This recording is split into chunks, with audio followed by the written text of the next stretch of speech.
Hey guys, so I'm going to be covering a few topics I found reading the book 50 Things Every Young Gentleman Should Know by John Bridges and Brian Curtis. I'd like to say that most of these tips are manners and etiquette, and many of the ladies watching could benefit from this video also.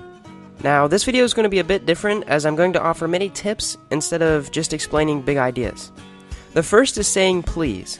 Now, we probably all take saying please for granted. A young gentleman says please whenever he is asking someone for something, whether that is an item, a favor, or even advice. Not only is it polite, but it also removes the possibility of sounding rude or sarcastic when you're asking for something. Also, never ever think that just because someone is doing their job, that they don't deserve appreciation and a kind please. Just because hotel maids are paid to clean your room, it doesn't hurt to ask them please to do something, or especially thank them, which is our next tip. As a gentleman in today's world, you are bound to receive all kinds of compliments.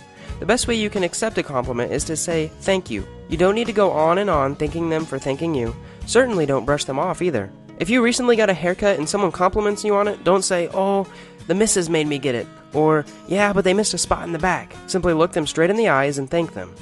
Another way of thanking someone is by writing them a handwritten letter. These are grossly underestimated in today's electronic world. My grandmother still has conversations with me through snail mail, and I think it's pretty cool. I applied and received a job at a local factory a few months ago, and I wrote the CEO a handwritten letter thanking him for the job opportunity. I did this because I read the advice out of one of the books I've been reading, and I wanted to try it out. A couple days later, he walks in, shakes my hand, and starts expressing his gratitude. He starts talking about the last time he received a letter like this, and we had a pretty cool conversation. Now, this was a great networking opportunity for me that not very many other people who received the job would have. You should always write letters on special note cards and not on the old crinkly notebook paper. I recommend finding something you appreciate in someone and writing them a note at least once a week, and especially for anyone who buys you a meal or gives you tons of value. It means a lot and is more impressionable and lasts longer than any email. Now let's talk about excusing yourself. Young gentlemen know to step out of a room if they have to pass gas. Also, when you're excusing yourself from a crowd, you can try to alternate between excuse me and pardon me to avoid awkward, repetitive words.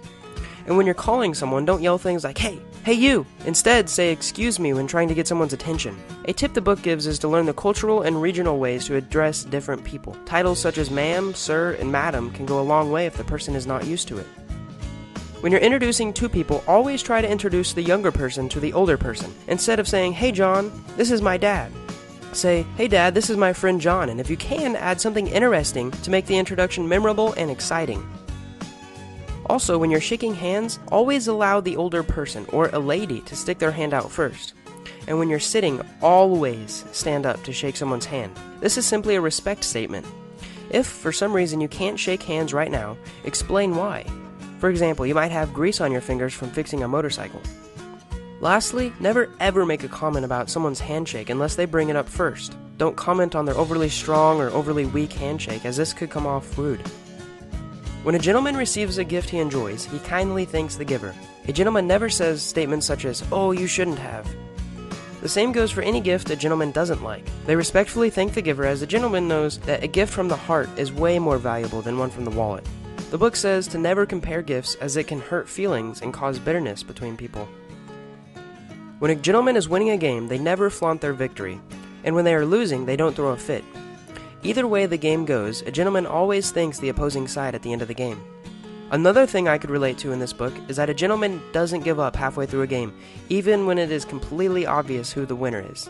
Always give 100% as a gentleman. One thing that all great gentlemen know is for their appearance. Keep your nails trimmed and your hair cut fashionably. Learn how to iron dress clothes if you don't already know. And learn a couple different ways to tie a tie. Also, the book says not to feel ashamed if you aren't good at matching clothes. Simply ask someone else for their opinion. Or you can head over to the subreddit Male Fashion Advice for tips and tricks on dressing well. A gentleman knows it's okay to compliment the other gender, even if they're in a relationship. Especially if the person they're complimenting is doing a great job at something. A gentleman will jump to hold the door open for anyone, especially if it's a car door and a lady is riding. And a gentleman always puts the seat down. Always. Lastly, I'd like to talk about movie theater etiquette. The goal of a movie theater is to enjoy the movie. A gentleman is always thinking of others and must think ahead when they're watching a movie. Make sure to avoid drinking lots of liquids or spicy food before a movie to avoid constant bathroom breaks. If you're sick and have a terrible cough, consider postponing the movie or sit by the door to leave quicker. And also, a gentleman makes sure to arrive early and turn off their phone.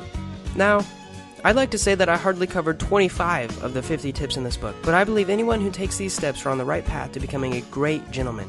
If you enjoyed this video, click the like button. If you want to watch my review of The Art of Manliness coming up soon, subscribe.